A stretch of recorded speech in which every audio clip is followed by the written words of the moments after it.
Hello everyone, welcome back to the Harshi DSC classes. ఈరోజు మనం ఈ వీడియోలో వచ్చేసి తెలుగుకి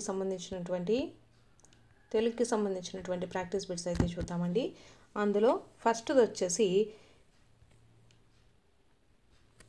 నీచునకు ధనము గలిగిన వాచలత గలిగి పరుష వాక్కు లరచుచున్ నీచకృతి యగుచు మది సంకోచము లేకుండా దిరుగు గువ్వల చెన్న అనేసి ఇవ్వడం జరిగింది.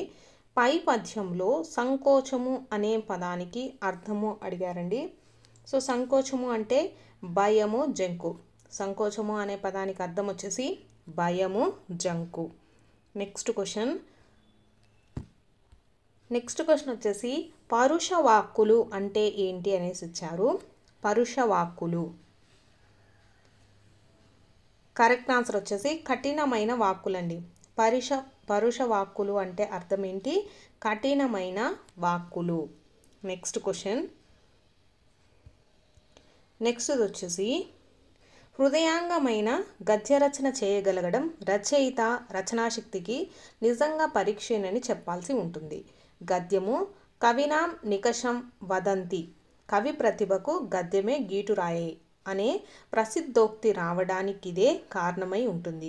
గద్యం వచ్చేసి ఛందోరహితంగా ఉంటుంది కాబట్టి పద్యంలాగా వినడానికి అంత ఇంపుగా ఉండదు. అందువల్ల పద్య రచన శ్రోతల్ని ఆకర్షించినంతగా గద్య రచన ఆకర్షించలేకపోవడంతో మొదటి నుంచి కవులు దీనిపై మొగ్గు చూపలేదు. అయితే కొంతమంది మాత్రము తమ మేధోశక్తితో ఛందోరహితమైనటువంటి గద్యాన్ని కూడా ఛందస్సు వల్ల కలిగే ప్రయోజనాలన్నింటినీ సాధిస్తూ రాయగలిగారు. ఇందుకు భట్టాచార్యుని కాదాంబరి, కేతన దశకుమార చరిత్ర మొదలైనవి తార్కాణాలు అనేసి మనకు చిన్న గద్యానికి సంబంధించి ఒక స్టోరీ అయితే ఇచ్చారు. దీనికి సంబంధించి క్వశ్చన్స్ అయితే చూద్దామండి. ఫస్ట్ క్వశ్చన్ వచ్చేసి కవులు గద్య రచనపై మొగ్గు చూపకపోవటానికి కారణం ఏంటి అనేసి అడిగారు. సో ఆప్షన్స్ వచ్చేసి గద్యంపై చిన్న చూపు ఉండడం వల్ల, అలాగే గద్య రచన కష్టం అనుకోవటం వల్ల, పద్య రచన శ్రోతల్ని ఆకర్షించినంతగా గద్య రచన ఆకర్షించకపోవటము, ఆప్షన్ 4 వచ్చేసి పద్యానికి ఉన్న విలువ గద్యానికి లేకపోవటం వల్ల. సో ఎందుకు వీళ్ళు ఇంట్రెస్ట్ చూపలేదు అంటే పద్య రచన శ్రోతల్ని ఆకర్షించినంతగా గద్య రచన అనేది ఆకర్షించకపోవటం అండి కరెక్ట్ ఆన్సర్. కవులు గద్య రచనపై మొగ్గు చూపకపోవడానికి కారణం ఏంటి? పద్య రచన శ్రోతల్ని ఆకర్షించినంతగా గద్య రచన అయితే ఆకర్షించలేదు. నెక్స్ట్ క్వశ్చన్ వచ్చేసి గద్యం కవినాం నికషం వదంతి అంటే ఏంటి అనేసి ఇచ్చారండి. ఇక్కడ మనకు ఆల్రెడీ పేరాగ్రాఫ్లోనే ఇచ్చారు. గద్యం కవినాం నికషం వదంతి అంటే ఏంటి? కవి ప్రతిభకు గద్యమే గీటురాయి. సో మనకేమవుతుంది ఇక్కడ ఇచ్చినటువంటి ఆప్షన్స్లో? ఆప్షన్ 4 రైట్ అండి. గద్యము కవినాం నికషం వదంతి అంటే కవి ప్రతిభకు గద్యమే గీటురాయి. నెక్స్ట్ క్వశ్చన్ వచ్చేసి ఉపమాన ధర్మ సామ్యం చేత ఉపమేయాన్ని ఉపమానంగా ఊహించినట్లయితే అది ఏ అలంకారము అనేసి ఇచ్చారండి.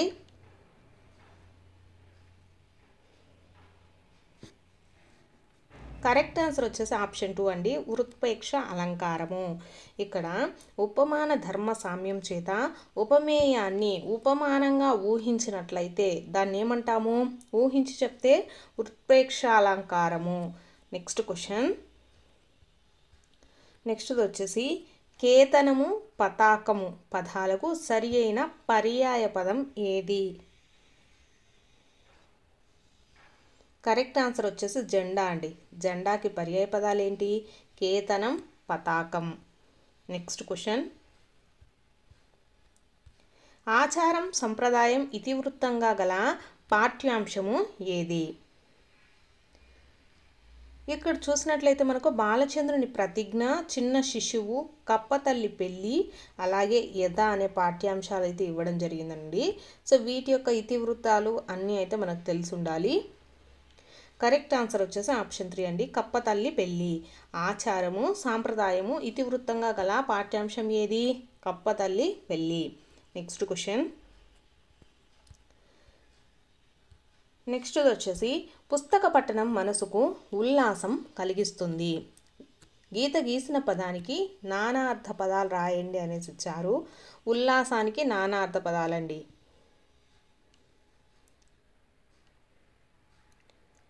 సో ఆన్సర్ వచ్చేసి ఆప్షన్ 4 అండి. గ్రంథ భాగము ఉత్సాహము. ఉల్లాసము అంటే నానార్థాలు, ఉత్సాహము గ్రంథ భాగము. నెక్స్ట్ క్వశ్చన్, మరణము కలిగింపనిది ఏది? వృత్పత్తి అర్థం పదం అడిగారండి. మరణము కలిగింపనిది ఏంటిది? అమృతం. ఆప్షన్ 1 వచ్చేసి రైట్ ఆన్సర్ అండి. నెక్స్ట్ క్వశ్చన్, ఈరోజు పంక్తి భోజనం జరిగింది. గీత గీసిన పదానికి వికృతి రాయండి అనేసి ఇచ్చారు. పంక్తి, పంక్తి అంటే ఏంటండి? మనకు బంతి. బంతి అండి. పంక్తి అంటే బంతి. నెక్స్ట్ క్వశ్చన్, నెక్స్ట్ వచ్చేసి జ్ఞానోదయం కలగటం అనే అర్థం వచ్చే జాతీయం ఏది? ఇక్కడ ఆప్షన్స్ వచ్చేసి కాలధర్మము, కనువిప్పు, కనుమూయుట, కాలచక్రం అనేసి ఇచ్చారు. సో కనువిప్పు కలగటం అంటే జ్ఞానోదయం అవ్వటం. ఆప్షన్ 2 ఈజ్ ద రైట్ అండి. నెక్స్ట్ క్వశ్చన్, క్రింది వాణిలో కంఠ తాళవ్యాలను కనుక్కోండి అనేసి ఇచ్చారండి. ఆప్షన్స్ వచ్చేసి, సో కరెక్ట్ ఆన్సర్ వచ్చేసి మనకు కంఠ తాళవ్యాలు అనేసి వేటిని అంటామంటే ఏ ఐలను వచ్చేసి మనకు కంఠ తాళవ్యాలు అంటారండి. ఓ ఔలను వచ్చేసి మనము కంఠోశ్చాలు అంటారు. కంఠోశ్చములు అండి. కంఠోశ్చములు అని వేటిని పిలుస్తారు అంటే ఓ ఔలను కంఠోశ్చములు అంటారు. కంఠ తాళవ్యాలు అంటే ఐ. నెక్స్ట్ క్వశ్చన్ వచ్చేసి గృహస్థ ధర్మాన్ని, సంతాన ప్రాధాన్యాన్ని, సత్యం గొప్పతనాన్ని గురించి చెప్పడమే ఈ పాఠ్యాంశం యొక్క ఉద్దేశం అనేసి ఇచ్చారండి. కరెక్ట్ ఆన్సర్ వచ్చేసి ఆప్షన్ 3 అండి. ధర్మబోధ అనే లెసన్ ఉంది కదా, దీనికి సంబంధించి మనకు ఈ పాఠ్యాంశం యొక్క ఉద్దేశం ఏంటి? గృహస్థ ధర్మాన్ని, అలాగే సంతాన ప్రాధాన్యాన్ని, సత్యం యొక్క గొప్పతనాన్ని గురించి చెప్పడమే ఈ పాఠ్యాంశం యొక్క ఉద్దేశం. నెక్స్ట్ క్వశ్చన్, ఎవరి జయంతిని ఆంధ్ర నాటక రంగ దినోత్సవంగా జరుపుకుంటాము? ఆప్షన్స్ వచ్చేసి బళ్ళారి రాఘవ, గురజాడ అప్పారావు, కందుకూరి వీరేశలింగము, వేదం వెంకటరాయ శాస్త్రి అనేసి ఇచ్చారు. కరెక్ట్ ఆన్సర్ వచ్చేసి కందుకూరి వీరేశలింగం అండి. కందుకూరి వీరేశలింగం యొక్క జయంతిని ఆంధ్ర నాటక రంగ దినోత్సవంగా జరుపుకుంటారు. నెక్స్ట్ క్వశ్చన్ వచ్చేసి మనకు సందులను జతపరచండి అనేసి ఇచ్చారండి. సో దీంట్లో కరెక్ట్ ఆన్సర్ వచ్చేసి ఆప్షన్ 2 అండి. భరత ప్లస్ ఉర్వర అంటే ఇదేమవుతుంది? గుణసంధి. భరత ప్లస్ ఉర్వర గుణసంధి. ప్రాణమున్ ప్లస్ తీసెను, ప్రాణమున్ తీసెను. సో ఇది మనకు ఏ సంధి అవుతుంది? సరళాదేశ సంధి. నెక్స్ట్ 15 ప్లస్ ఏళ్ళు 15 ఏళ్ళు. సో ఇక్కడ మనకు అత్వసంధి అండి. నెక్స్ట్ క్వశ్చన్, అను ప్లస్ అస్త్రము అన్వాస్త్రము. ఇది మనకేమవుతుంది? యనాదేశ సంధి. భరత ప్లస్ ఉర్వర అంటే భరతోర్వర గుణసంధి. ప్రాణమున్ ప్లస్ తీసెను ప్రాణం తీసెను. ఇది సరళాదేశ సంధి. నెక్స్ట్ 15 ప్లస్ ఏళ్ళు 15 ఏళ్ళు. ఇది ఉత్వసంధి. అను ప్లస్ అస్త్రము అన్వాస్వరము. ఇది యనాదేశ సంధి. నెక్స్ట్ క్వశ్చన్, కర్మధారయ సమాసం అంటే ఏంటి అనేసి ఇచ్చారండి. కర్మధారయ సమాసం అంటే విశేషణానికి నామవాచకానికి సమాసం జరగడాన్ని కర్మధారయ సమాసం అంటారండి. విశేషణానికి నామవాచకానికి సమాసం జరగడాన్ని ఏమంటారు? కర్మధారయ సమాసం. నెక్స్ట్ క్వశ్చన్ వచ్చేసి పాథోది పదానికి అర్థము. పాథోది అంటే అర్థం ఏంటండి? సముద్రము. ఇంతవరకు మనకు వచ్చేసి అంబుది అంటే సముద్రం అనేసి నేర్చుకుంటూ ఉన్నాం కదా. సో ఇప్పుడు పాథోది అన్నా కూడా మనకు సముద్రమేనండి. Next question. నెక్స్ట్ వచ్చేసి వర్తమాన కాల అసమాపక క్రియను ఆప్షన్స్ వచ్చేసి శతార్థకం, అనుమత్యార్థకం, క్వార్థకం, ఛేదార్థకం అనేసి ఇచ్చారండి. కరెక్ట్ ఆన్సర్ వచ్చేసి శతార్థకం అండి. వర్తమాన కాల అసమాపక క్రియను వచ్చేసి శతార్థకం అంటారు. ఏదైనా మనం ఒక వాక్యంలో అనుమతినిస్తూ ఉన్నట్లుంటే దాన్ని అనుమత్యార్థక వాక్యం అంటాము. నెక్స్ట్ క్వార్థకం అంటే ఏంటంటే భూతకాలిక అసమాపక క్రియ అండి. భూతకాలిక అసమాపక క్రియను వచ్చేసి క్వార్థము అంటాము. ఛేదార్థకం అంటే భవిష్యత్ కాలం అండి. ఛేదార్థము అంటే భవిష్యత్ కాల అసమాపక క్రియను ఛేదార్థకం అంటారు. శతార్థకం అంటే ఏంటి? వర్తమాన కాల అసమాపక క్రియ. నెక్స్ట్ క్వశ్చన్ వచ్చేసి సముద్ర తీరంలో పిల్లలు ఆడుకుంటున్నారు. ఈ వాక్యానికి వ్యతిరేకార్థక వాక్యం రాయండి అనేసి ఇచ్చారు. కరెక్ట్ ఆన్సర్ వచ్చేసి ఆప్షన్ 2 అండి. సముద్ర తీరంలో పిల్లలు ఆడుకోవటం లేదు. ఇక్కడ వ్యతిరేక వాక్యం రాయమన్నారు. ఇక్కడ ఏంటి? ఆడుకుంటున్నారు. సో ఆడుకుంటున్నారుకి వ్యతిరేక వాక్యం ఏమవుతుంది? ఆడుకోవటం లేదు. సో సముద్ర తీరంలో పిల్లలు ఆడుకోవటం లేదు. ఆప్షన్ 2 వచ్చేసి రైట్ ఆన్సర్ అండి. Next question. క్రింది వానిలో జ్ఞానపీఠ పురస్కారం పొందని రచన ఏది? సో ఇక్కడ మనకు శ్రీమద్ రామాయణ కల్పవృక్షము, విశ్వంబర, రామాయణ విషవృక్షము, పాకుడు రాళ్ళు అనేసి ఇచ్చారు. పొందనటువంటి రచన ఏది అంటే ఆప్షన్ 3 అండి. Ramayana విషవృక్షము.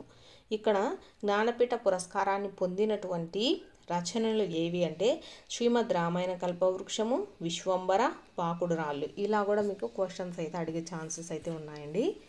Next question.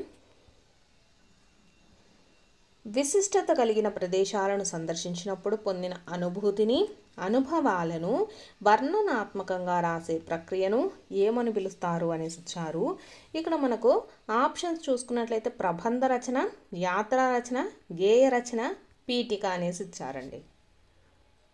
Correct answer ఏమవుతుంది? Option 2 is the right answer అండి. యాత్రా రచన. ఇది ఇక్కడ విశిష్టత కలిగినటువంటి ప్రదేశాలను సందర్శించినప్పుడు పొందిన అనుభూతిని, అనుభవాలను వర్ణనాత్మకంగా రాసే ప్రక్రియను ఏమంటాము? యాత్రా రచన అనేసి పిలుస్తారండి. మనకు లెసన్ కూడా ఉంది కదా దానికి సంబంధించి. Next question.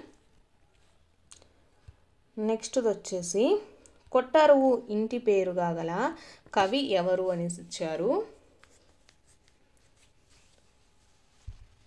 కరెక్ట్ ఆన్సర్ వచ్చేసి తిక్కన్న అండి. కొట్టరువు ఇంటి పేరుగా గల కవి ఎవరు అంటే తిక్కన్న. నెక్స్ట్ క్వశ్చన్ వచ్చేసి గురు లఘువులు ఇలా ఉంటే ఈ పద్యం అవుతుంది అనేసి ఇచ్చారండి. ఇక్కడ చూసుకున్నట్లయితే మనకు శార్దూలము, ఉత్పలమాల, మత్తేపము, చంపకమాల అనేసి ఇచ్చారు. మనకు శార్దూలం అంటే ఏమొస్తుందండి? మసజస తత్తక రావాలి. నెక్స్ట్ ఉత్పలమాల అంటే భరణ బబరవ రావాలి. నెక్స్ట్ మత్తేపం అంటే మనకు సభరణమయవ రావాలి. నెక్స్ట్ చంపకమాల అంటే నజభజ జజర గణాలు ఉంటే అవి మనకు ఆ పద్యం ఏమవుతుందో మనం చెప్పచ్చు ఈజీగా. ఇక్కడ ఇచ్చినటువంటి ఆప్షన్స్లో ఫస్ట్ది చూసుకున్నట్లయితే మనకు ఇది భగనం అండి. సో బా. నెక్స్ట్ది రగనం అవుతుందండి. రగనం అంటే మనకు ఒక గురువు, లఘువు, గురువు అనేది ఉంటుంది. నెక్స్ట్ ఇది 3 లఘువులు ఉంటే నగరం అండి. కాబట్టి ఇదేమవుతుంది? భరణ బబ్బరవ. సో ఇది మనకు ఉత్పలమాలకు సంబంధించినటువంటిది పద్యం అండి. సో ఇలా మనం ఐడెంటిఫై చేయొచ్చు. సో ఇక్కడ భగనము, రగనము అంటే మనకు ఈ లఘువులు, గురువులు అన్ని గణాలు తెలిసి ఉండాలండి. So option 2 is the right answer. Next question వచ్చేసి వేదిక మీద నటించే సమయంలోని ఒక స్త్రీ ప్రసవించింది. ఇది ఈ నాటక సమాజంలో జరిగింది అనేసి ఇచ్చారండి. సో ఆప్షన్స్ వచ్చేసి అభ్యుదయ నాటక సమాఖ్య, ఆప్షన్ 2 సురభి నాటక సమాజం, ఆప్షన్ 3 వచ్చేసి Guntur first company, option 4 Bandar Jaganmohini సమాజం అనేసి ఇచ్చారు. కరెక్ట్ ఆన్సర్ వచ్చేసి ఆప్షన్ 2 అండి, సురభి నాటక సమాజం. నెక్స్ట్ క్వశ్చన్ నెక్స్ట్ క్వశ్చన్ వచ్చేసి సంధి జరిగే రెండు పదాలలో పూర్వపదం చివరి అచ్చును ఇలా అంటారు అనేసి ఇచ్చారు. సో పరస్పరం, పూర్వస్వరము, స్వర సమ్మేళనము, పరస్వరం అనేసి ఇచ్చారండి. ఏమవుతుంది ఇది? కరెక్ట్ ఆన్సర్ వచ్చేసి పూర్వస్వరం అవుతుందండి. సంధి జరిగే రెండు పదాలలో పూర్వపదం చివర అచ్చును పూర్వస్వరం అనేసి పిలుస్తారు. నెక్స్ట్ క్వశ్చన్ వచ్చేసి తను జీవితంలో ఎన్నో కష్టాలు ఎదుర్కొని ఈ స్థితికి చేరానని కలాం అన్నారు. ఈ వాక్యాన్ని ప్రత్యక్ష కథనంలోనికి మార్చగా అనేసి ఇచ్చారండి. సో మనకి ఇది పరోక్ష కథనంలో ఉందండి. సో ప్రత్యక్ష కథనంలోకి ఎలా మార్చాలి? నేను జీవితంలో ఎన్నో కష్టాలను ఎదుర్కొని ఈ స్థితికి చేరాను అని కలాం అన్నారు అనేది మనకు ప్రత్యక్ష కథనం. అంటే తనకై తాను చెప్పుకుంటే ప్రత్యక్ష కథనం అండి. నేను జీవితంలో ఎన్నో కష్టాలను ఎదుర్కొని ఈ స్థితికి చేరాను అని కలాం అన్నారు. ఇది ప్రత్యక్ష కథనం అవుతుంది. నెక్స్ట్ క్వశ్చన్లో వచ్చేసి తగనము, గురువు, లఘువులు గుర్తించండి అనేసి ఇచ్చారండి. తగనము అంటే మనకు 2 గురువులు 1 లఘువు అయితే ఉంటుందండి. Option 3 is the right answer. ఇదైతే గణాలు అలాగే మీకు సంబంధించి ప్రతి ఒక్కటి కూడా గుర్తుపెట్టుకోవాలండి. గణాలు కంపల్సరీ అడుగుతారు. నెక్స్ట్ క్వశ్చన్ వచ్చేసి ఆహా ఎంత వైపరీత్యము, ఇది ఏ రకమైన వాక్యము అనేసి ఇచ్చారండి. సో ఇక్కడ అనుమత్యార్థక వాక్యము, ప్రార్థనా వాక్యము, ఆశ్చర్యార్థక వాక్యము, ప్రశ్నార్థక వాక్యం అనేసి ఇచ్చారు.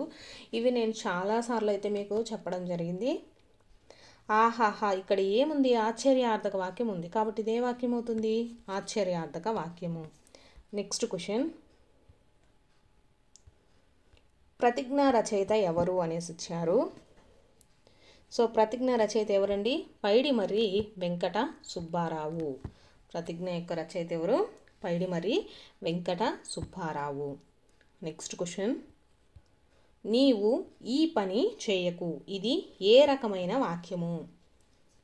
ప్రశ్నార్థక వాక్యము, సామర్థ్యార్థక వాక్యము, నిషేధార్థక వాక్యము, అనుమత్యార్థక వాక్యము, ఇవన్నీ కూడా మీకు చాలాసార్లు చెప్పానండి. ప్రశ్నార్థక వాక్యం అంటే మనకు క్వశ్చన్ మార్క్, ఏదైనా క్వశ్చన్ వేసినప్పుడు లేదు అనుకుంటే మీకు క్వశ్చన్ మార్క్ గుర్తున్న దాన్ని ప్రశ్నార్థక వాక్యంగా గుర్తుపెట్టుకోవాలి. నెక్స్ట్ సామర్థ్యార్థక వాక్యం అంటే వారి యొక్క సామర్థ్యాలను గురించి తెలియజేస్తూ ఉన్నదనుకోండి వాక్యము, అది సామర్థ్యార్థక వాక్యం అవుతుంది. నిషేధార్థక వాక్యం అంటే నువ్వు ఈ పని చేయకు, ఇది మనకు నిషేధాన్ని తెలియజేస్తుంది కాబట్టి ఇది నిషేధార్థక వాక్యం అవుతుంది. అనుమత్యార్థక వాక్యం అంటే ఫర్ ఎగ్జాంపుల్ మనం దేనికైనా అనుమతిని ఇవ్వడం అనమాట. నువ్వు క్లాస్ రూమ్లోకి రా అంటే అది మనకు అనుమతిని ఇచ్చినట్టు అవుతుంది కాబట్టి అది అనుమత్యార్థక వాక్యం అవుతుంది. సో ఈ వాక్యాలు కూడా కంపల్సరీ గుర్తుపెట్టుకోండి, కంపల్సరీ బిట్ అయితే వస్తుంది. సో ఇవి వచ్చేసి నువ్వు ఈ పని చేయకు అంటే నిషేధాన్ని తెలియజేస్తుంది కాబట్టి ఇదేమవుతుంది? నిషేధార్థక వాక్యం. సో ఇవి తెలుగుకి సంబంధించినటువంటి బిట్స్ అండి. మీకు గనక 8th, 9th, 10th క్లాసులకు సంబంధించి పదాలు అర్థాలు కానీ లేకపోతే ప్రకృతి వికృతి పర్యాయ పదాలు నానా అర్థాలు ఏమైనా వీడియో కావాలనుకుంటే కింద కామెంట్ సెక్షన్లో కామెంట్ చేయండి. నెక్స్ట్ వీడియో అయితే అదే పోస్ట్ చేయడం జరుగుతుంది. సో ఇవి మనకు డిఎస్సిలో మనల్ని ఇలా కూడా క్వశ్చన్స్ అయితే అడగడం జరుగుతుంది. ప్రతి ఒక్క ఏది చదివినా సరే క్లియర్గా అయితే చదవండి. సో ఇవి మనకు మన ఛానల్లో డిఎస్సికి సంబంధించి చాలా వీడియోస్ అయితే అప్లోడ్ చేశాము. మీకు అవసరమైతే యూస్ చేసుకోండి, మీ ఫ్రెండ్స్కి అవసరం ఉన్నా షేర్ చేయండి.